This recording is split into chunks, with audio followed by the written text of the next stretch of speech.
તો સુરત શહેરમાં જ મોડી રાતથી પડી રહેલા વરસાદને કારણે અનેક વિસ્તારોમાં પણ પાણી ભરાવાની ફરિયાદો ઉઠી છે। શહેરના રાંદેર છે, કતારગામ છે, વરાછા, કાપોદ્રા વિસ્તારમાં પણ પાણી ભરાતા લોકોમાં ભારે રોષ ફેલાયો છે।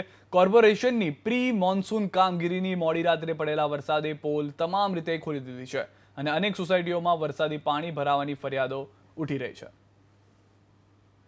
हमारा संवाददाता धनराज बागले हमारे साथ जोड़ाई गया है। धनराज, सूरतમાં વરસાદને કારણે પ્રી મોન્સૂનની જે કામગીરી હતી, કરોડો રૂપિયાનો ખર્ચો હતો, તે હવે પાણીમાં ધોવાઈ ગયો છે।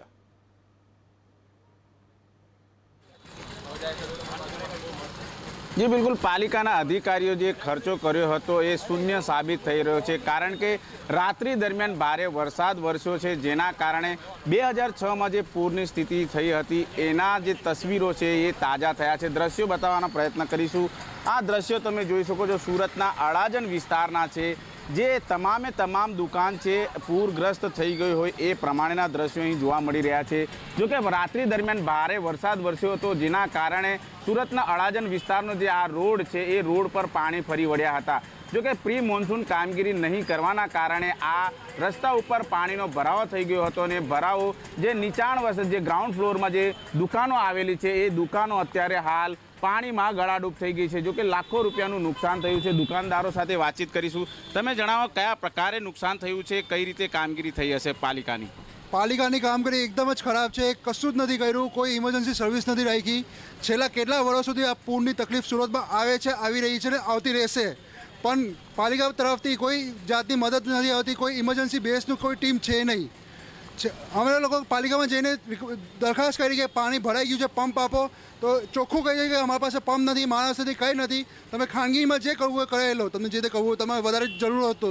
ગ્રાઉન્ડ ફ્લોર પર કયા પ્રકારની દુકાનો આવેલી છે? ગ્રાઉન્ડ ફ્લોર પર અમારી બધી કપડાની દુકાન છે, ઓટો કન્સલ્ટન્ટ છે, ચશ્માની દુકાન છે, કમ્પ્યુટરવાળો ભાઈ છે, પછી સ્પેર પાર્ટની દુકાનો છે। તો અમને બધાને ખૂબ નુકસાન છે કે સવારે 5:30 વાગે અમને ખબર પડી, ત્યાં સુધી તો 6 ફૂટ પાણી ભરાઈ ગયું દુકાનના અંદર। એના સિવાય રોડ લેવલ પર 4-4 ફૂટ પાણી હતું। આખું ડ્રેનેજની લાઇન, વોટર ડ્રેનેજની લાઇન બધી બંધ હતી કે જેનાથી આ વરસાદી પાણી નિકાલ થાય, એ નિકાલ થવાની જગ્યા બધું ઉલટું બેક મારતું હતું પાણી। બિલકુલ ઉલટું બેક મારતું હતું। અન્ય દ્રશ્યો તમે જોઈ શકો છો, સુરતના અડાજન વિસ્તારમાં કયા પ્રકારની સ્થિતિનું નિર્માણ થયું છે જોઈ શકો છો।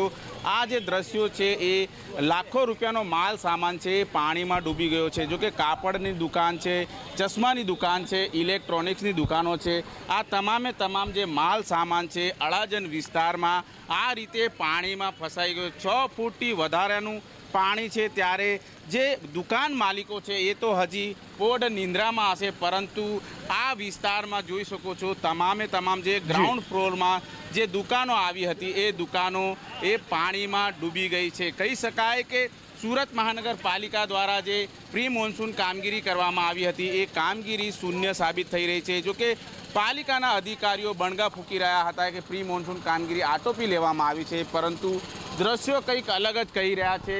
દ્રશ્યમાં જોઈ શકો છો એ પ્રમાણે અડાજન વિસ્તારમાં પ્રી મોન્સૂન કામગીરી જે દર્શાવી જોઈતી હતી એ કોઈ પ્રમાણે ન થતાં ડ્રેનેજનું પાણી છે એ વોટર બેક માર્યું હતું ને એ પાણી વોટર બેક મારતાની સાથે જ રસ્તા ઉપર ઉતરી આવ્યું હતું ને એ રસ્તા પર ઉતરી આવેલું જે પાણી છે એ પાણી અત્યારે હાલ દુકાનોમાં પસરી ગયું છે। જોકે અત્યારે હાલ જે સ્થાનિકો છે, દુકાનદારો છે, પાણી ઉલેચવાનું કામ કરી રહ્યા છે, સ્વખર્ચે કામ કરી રહ્યા છે, પરંતુ પાલિકાના અધિકારીઓ અહીં ફરક્યા સુદ્ધા નથી। જી આભાર ધનરાજ સમગ્ર માહિતી આપવા બદલ।